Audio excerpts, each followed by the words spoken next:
Hey there, everybody. So, a few caveats to this video. Don't shoot the messenger. I'm not really sure what all this means. And I went down the rabbit hole, so you don't have to. You're not going to get this content anywhere else, but this is fascinating. Not really sure what to make of it is the issue. So a little bit of a show and tell. So I've been playing with the X-T5 and I got this really great image, which would be this one here. And you can see I dry mounted it and I put it on my board. And this is artist's proof number 1, okay, because I want to frame that and hang it on my wall. And I got to thinking, you know, I got some 17 by 22 inch paper. So wouldn't it be interesting to make a 16 by 20 from a 40 megapixel X-T5 file? And I did that. And here's this big honker. And it turned out gorgeous. Okay, well, the focus, you know, can't blame the focus. So, and it turned out gorgeous, you know, and I said to myself, well, I wonder how far I can, hold on. I wonder how far I could push the sharpening. So this was my default Capture 1 sharpening, which was 140 at 0.8. And I bumped it up to 300 and it held up just fine. Gorgeous, okay? Beautiful. So then I started pixel peeping. And that's when I went down the rabbit hole.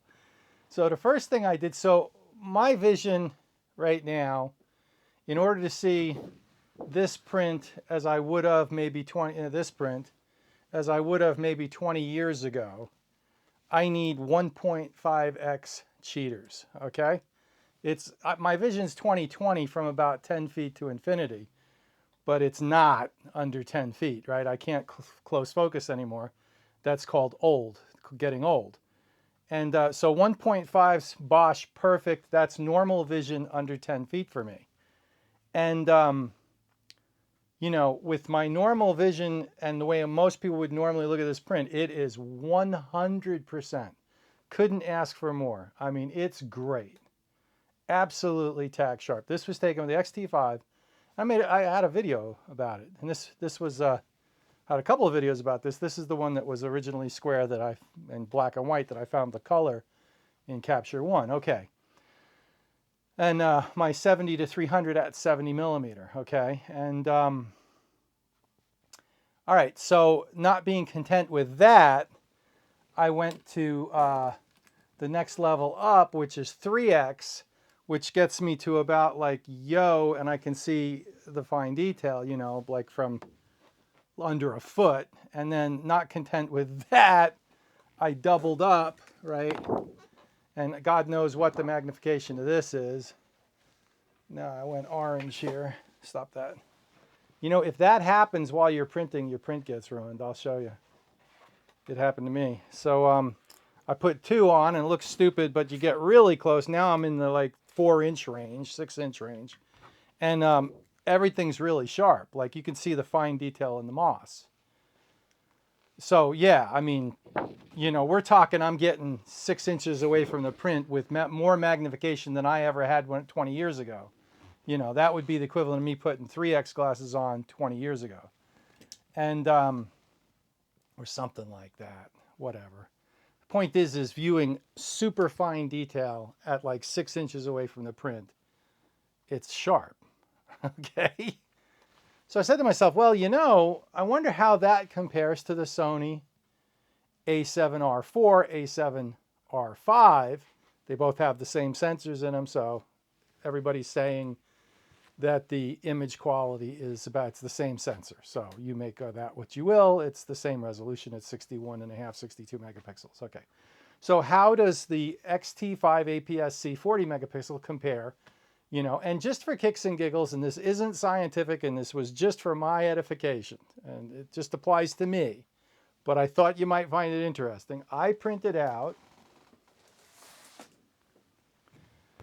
at 16 by 20 one of my images from 2022. This was on the coast trip, and this is in my portfolio box set, but I printed it to 16 by 20. And this is what happens when you leave your computer alone and it goes to sleep. So, but we'll ignore that. This is just a test. This is a shame because it's a nice print and I would have been able to hang it on my wall. But in viewing this and going, yeah, okay, it's sharp, and then putting my 3X on and viewing it, you know, from here, it's sharp, and then doubling up and going to here, it's still sharp.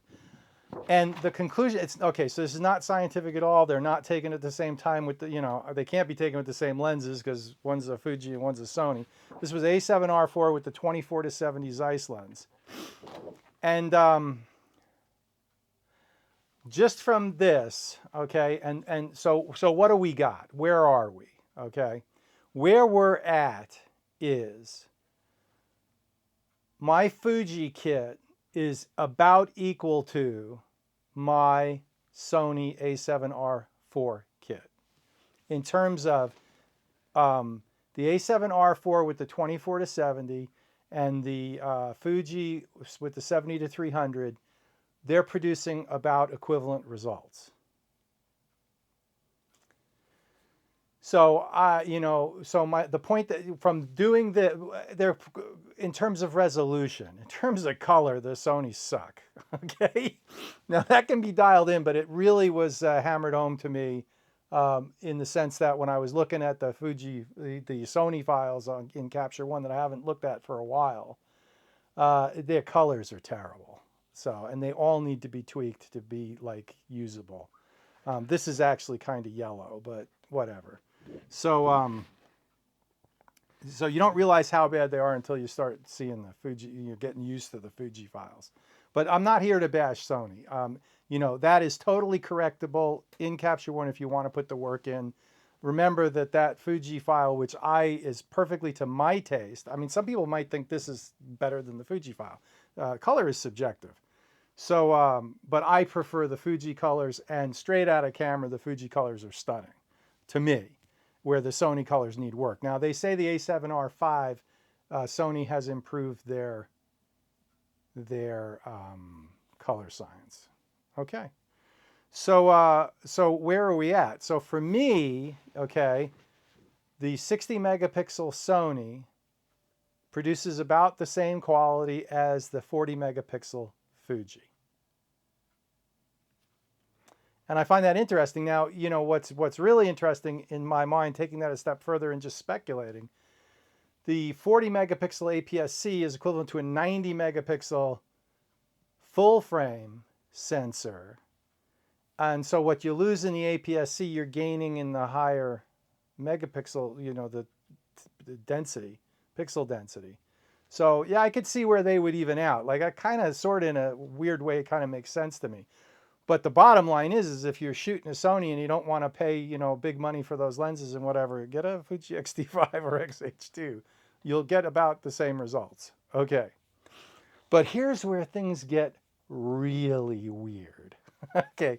Not being content with all that, I took my industry standard GOAT, greatest of all time loops, where this is the Peak Anastigmat. I don't know if I pronounced that correctly. It's a 4X Peak Anastigmat.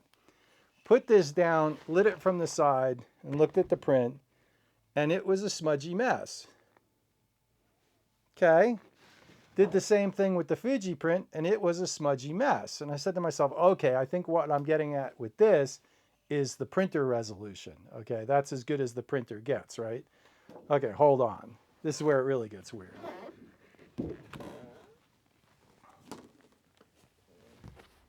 So I said, well, what about the smaller prints? Are they sharper? So I took my Peak 4X loop and put it down, side lit it.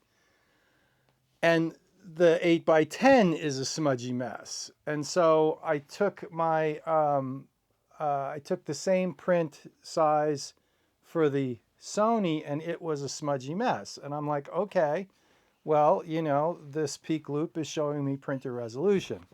And I said, you know, I wonder if that's the same for film scanned images. Hold on.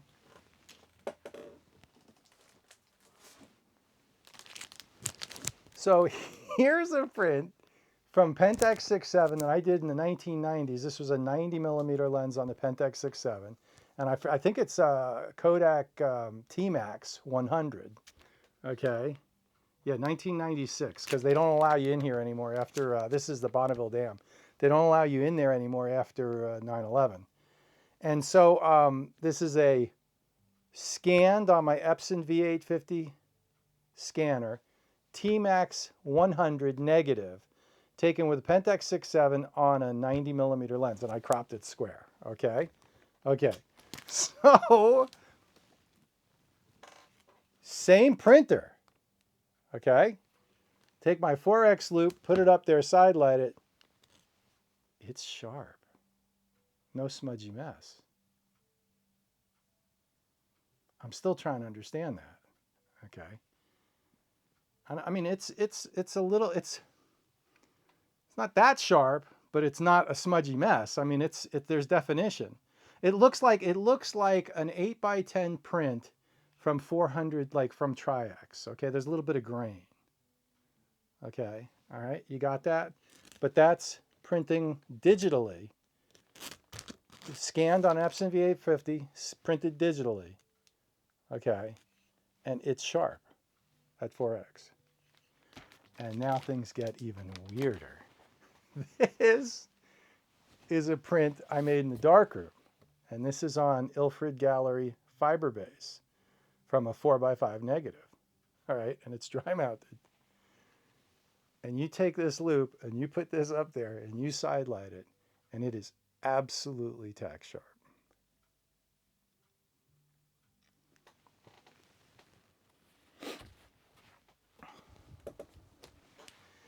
So, boys and girls, what have we learned today? I'm not sure. I don't know what to make of that. I mean, everybody yells and screams that everybody yells and screams that it's been proved that digital is far superior to film. I'm not seeing that. That's not what I'm seeing. And this was just some jackass tests, I mean, not even tests. This is just some, I don't really know what this is, but it is what it is, and I know what I'm seeing. And it's like, I've been saying all along that the film has an aesthetic, that there's things, there's tonality that you can see in it that you don't get with digital. Well, maybe that's because when you take a really good industry standard, I mean, this is like a $300, $400, $500 loop when they were brand new. You can get them used for under $200, but that's a lot of money for a lens that does one thing, okay? These are as good as it gets. And when you take a loop to a 60 megapixel digitally printed image, it's a smudgy mess. And when you take the same loop to a 4x5 darkroom print, it's sharp. When you take a loop to a scanned film negative, it's sharp. So, like I said, I don't know what to make of this. I mean, I think, and this is just my initial impressions from doing this, I think that there's absolutely no reason in the world to shoot a full frame high resolution camera if you don't want the size, the weight, and the cost, because you can get the exact same results with a X-T5 or an XH2 in Fuji. That's number one. Number two, I think if you're really after the ultimate in image quality, you're going to be shooting film. It really makes me, I've been enjoying shooting the digital, but it really makes me reconsider. Like, film for me is kind of like, I've been using film to keep my digital work in line. But now that I know that, like, my best digital creates smudgy messes and my mediocre films work is sharp all the way down to the core, I don't know. I don't know what to make of this. Like I said, don't shoot the messenger, and this was a rabbit hole that I did not expect. So it's going to take me a while to process this.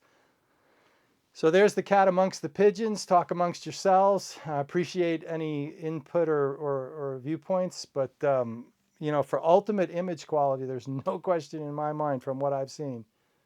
Film, yeah, it's where it's at. Now, you know, it really, then again, you have to have the discussion, you know, what's good enough?